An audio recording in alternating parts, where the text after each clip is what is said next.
Oke, welcome back to my channel. Nama saya Leoni.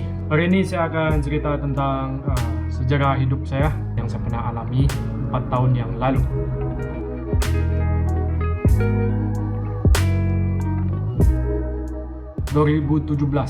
Tahun yang telah mengubah hidup saya selama-lamanya.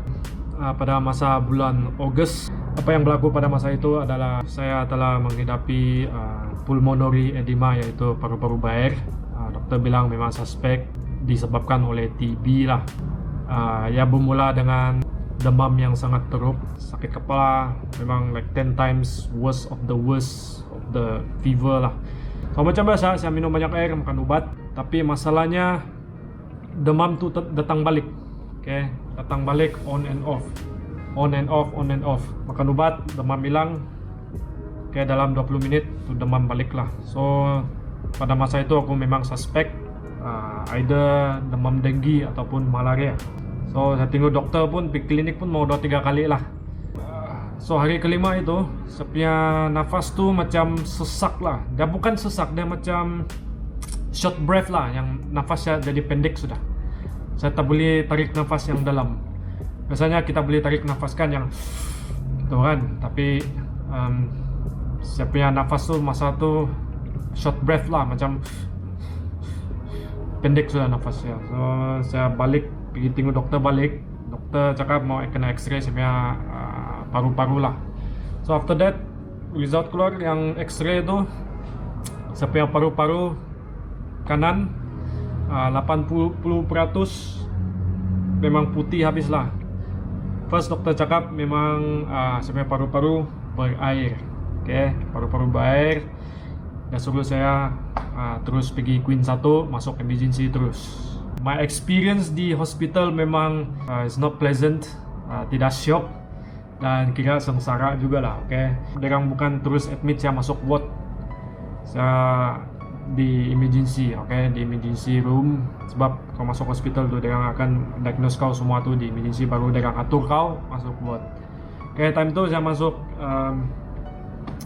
di emergency. Doktor akan diagnose saya lah apa yang menyebabkan saya paru-paru bair. First dia memang suspek TB lah, okay, tuberculosis TB. Okay, so dia ambil saya punya sampel air liur dan dia akan test lah.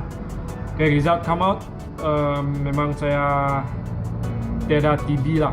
Okay, saya punya air liur tu tiada TB.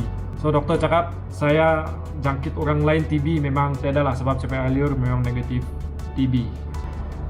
Pengalaman saya di emergency pun mau 3 hari ya.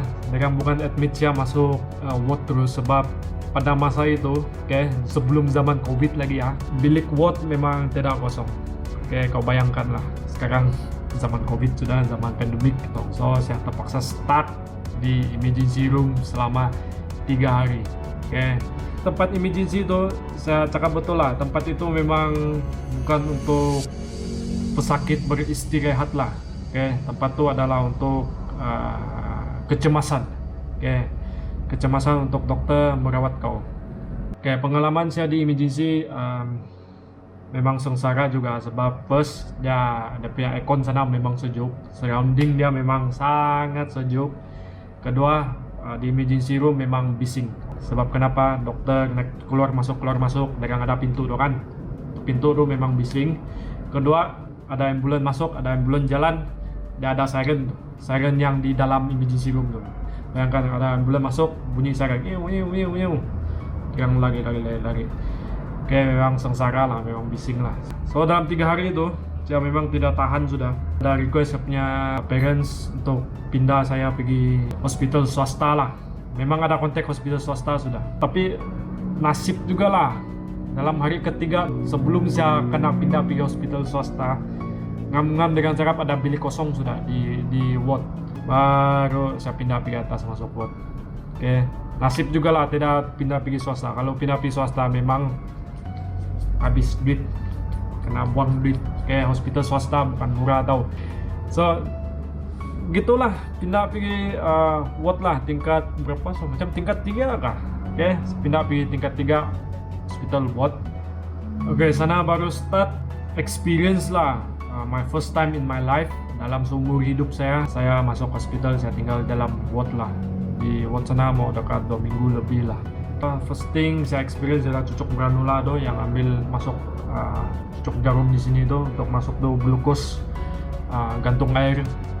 Okay, that's my first time experience masuk hospital. Setiap pagi nurse akan cek suhu saya, tapi heart rate semua tuh akan cek lah, dan akan ambil darah saya lah. So saya nampak tuh jarum tuh macam tidak heran sudah. Okay. Macam sekarang kau ambil vaksin kau akan takut jarum kan, tapi bagi saya jarum tuh macam not a big matter lah, sebab biasa saya kan hampir tiap hari mau kena ambil jarum. So, pengalaman dalam waktu memang stressful, memang kemurungan, tapi saya akan cari peluang untuk be happy lah. Try to think positif lah, think positif semua tu lah.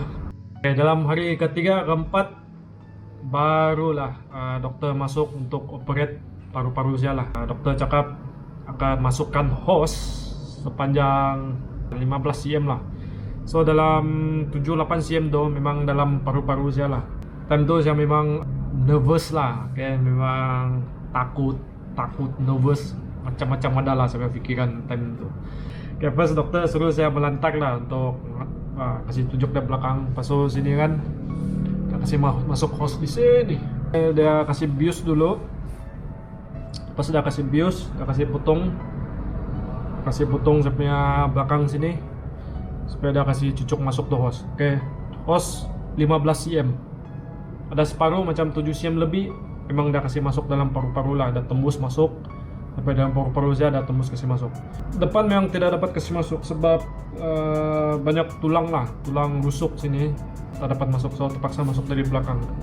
Oke, dokter memang cakap memang ada susah sedikit kasih masuk sebab saya ada pergi gym, ada training sini, muscle saya memang ada keras sedikit lah. So dia memang, saya masih ingat lagi time operate tuh memang saya sedar. Saya masih ingat lagi kan time dia kasih masuk tuh hose, satu katil bergoyang, dia kasih cucuk. Pas masuk sudah air keluar, baru dia jahit untuk kasih ketat tuh hose. Begitulah rasa dia kena operate. Saya mau 5 ke 6 hari itu, mau 6 hari lah, mau dekat 1 minggu. Itu hose di dalam badan saya lah yang mau kasih keluar yang air di paru-paru saya. Air yang keluar di paru-paru saya tuh memang warna pink sebab dia ada bercampur dengan darah lah. Oke, siapa yang pernah minum bahar tuh ya, warna dia macam bahar lah. Dekat 1 minggu tuh memang sengsara lah. First kau tidak dapat goyang langsung sebab memang sakit lah. Dan memang sakit bukan sakit yang tajam, sakit yang muscle pain lah, sebab dia cucuk di bagian muscle saya lah. Tidur tuh memang saya tak boleh goyang lah. Asal saya bangun dari tidur memang separuh badan saya kebas lah sebab langsung terdapat goyangan. Yang kedua, time tuh saya ada batuk lagi. Time saya batuk sekejap memang sakit sama paru-paru. Oke. Ketiga, pergi tandas. Saya tidak mau pasang hose untuk kencing di pack tuh. Oke, saya angkat cepnya botol tuh, saya bawa pergi tandas kencing. Yang paling masalah tuh time buang air besar saya lah, yang time berak saya tuh. Berak memang susah lah. Lalu saya terpaksa panggil saya punya parents, saya punya bapak. Kau bayangkan lah, kalau begitu besar misalkan kau berak di depan bapak aku.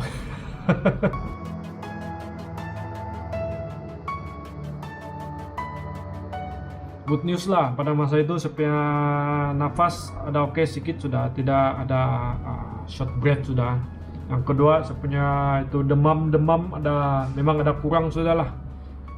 Suhu saya memang turun sudah, tidak yang sepanas dulu, dia makin oke lah. Yang paling penting sekali selera makan tuh ada sudah. Oke, lepas 6 hari gitulah dokter baru cabut tuh hose. Ya, lepas itu udah jahit balik, saya boleh keluar, check out sudah, keluar dari hospital sudah. So saya berehat di rumah lah. Saya rehat di rumah mau dekat 1 bulan lebih.